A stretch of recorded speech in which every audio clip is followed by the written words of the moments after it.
తెలుగు రాష్ట్రాల్లో అతిపెద్ద lift manufacturer lifts ట్రై.com dealership కూడా ఇవ్వబడును. పవన్ ప్లాన్ ఏంటి? సౌత్ ఇండియాను టార్గెట్ చేస్తారా? ఏపీతో తెలంగాణతో పాటు ఇతర రాష్ట్రాల్లో జనసేన జెండా ఎగరవేయడానికి సిద్ధమవుతున్నారా? ఈ నేపథ్యంలోనే తమిళనాడులోనే ఎంట్రీ ఇస్తున్నారా? వరుసగా తమిళనాడుపై మాట్లాడటం వెనుక మర్మం అదేనా? Pawan next target Tamil Nadu. పదే పదే తమిళనాడుపై కామెంట్స్. స్టాలిన్ సర్కార్కు వ్యతిరేకంగా విమర్శలు. అవసరమైతే తమిళనాడుకు జనసేన అంటూ తాజాగా పవన్ వ్యాఖ్యలు. సౌత్ పాలిటిక్స్ లో సంచలనంగా మారిన జనసేనాని.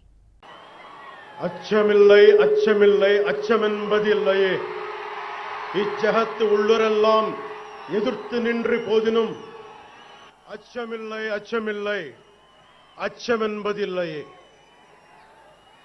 భయం లేదు భయం లేదు భయమన్నది లేనే లేదు. ఒక దుర్నీతి దుర్జన లోకమంతయు ఎదురొచ్చినా భయం లేదు భయం లేదు భయమన్నది లేనే లేదు. ఏపీ రాజకీయాల్లో సంచలనంగా మారిన పవన్ కళ్యాణ్ సౌత్ పాలిటిక్స్ లోనూ పొలిటికల్ హీట్ క్రియేట్ చేస్తున్నారు. ఆంధ్రప్రదేశ్లో విజయం సాధించిన జనసేనను అవసరమైతే ఇతర రాష్ట్రాల్లో కూడా విస్తరించారనే ఆలోచనతో చేస్తున్నారు. అందుకు తగ్గట్లుగానే తాజాగా ఆయన చేసిన కామెంట్స్ సెన్సేషన్ క్రియేట్ చేస్తున్నాయి.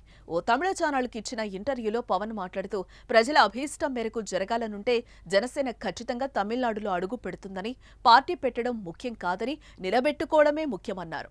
అంతేకాదు తమిళ రాజకీయాలు, అక్కడ పార్టీలపై తన అభిప్రాయాన్ని వ్యక్తం చేశారు. వాటిని పక్కన పెడితే పదే పదే తమిళనాడును పవన్ టార్గెట్ చేయడం, ఇప్పుడు అవసరమైతే జనసేన పార్టీని తమిళనాడులో పెడతారని ప్రకటించడం చర్చనీయాంశమవుతోంది.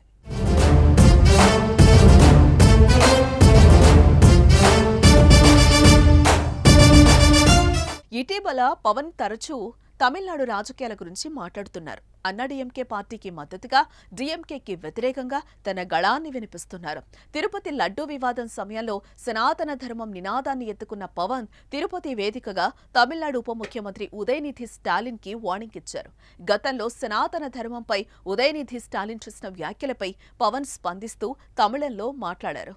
సనాతన ధర్మాన్ని ఎవరూ తుడిచిపెట్టలేరు, ఎవరైనా అందుకు ప్రయత్నిస్తే వారే తుడిచిపెట్టుకుపోతారు అంటూ ఆగ్రహాన్ని వ్యక్తం చేశారు.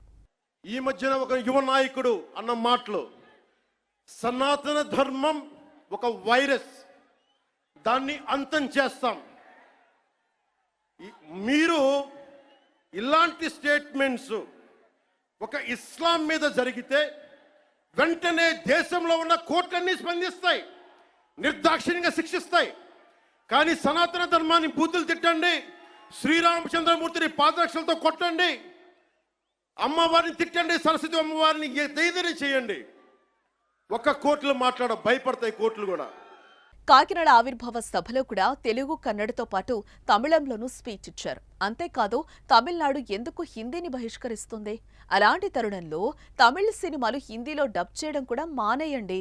మీకు ఉత్తరాది కావాలి, బీహార్ నుంచి పనిచేసేవారు కావాలి, కానీ ఉత్తరాది భాషను మాత్రం వేరు చేస్తారు. ఇదేం ధోరణి అంటూ పవన్ కోపంతో ఊగిపోయారు. హిందీని మీరు రుద్దుతున్నారు, సౌత్ దక్షిణాదిని అంటారు. అన్ని దేశ భాషలే కదా.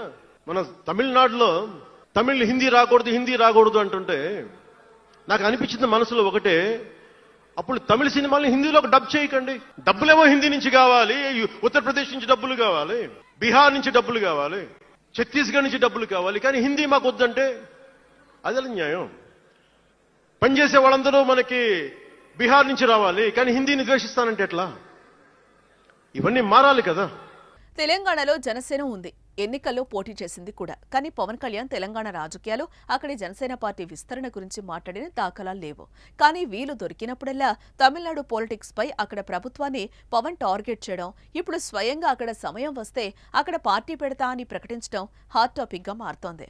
మరోవైపు పవన్ అండతో దక్షిణాదిన బలంగా మారాలని బీజేపీ ప్రయత్నిస్తున్నట్లు రాజకీయ విశ్లేషకులు చర్చించుకుంటున్నారు.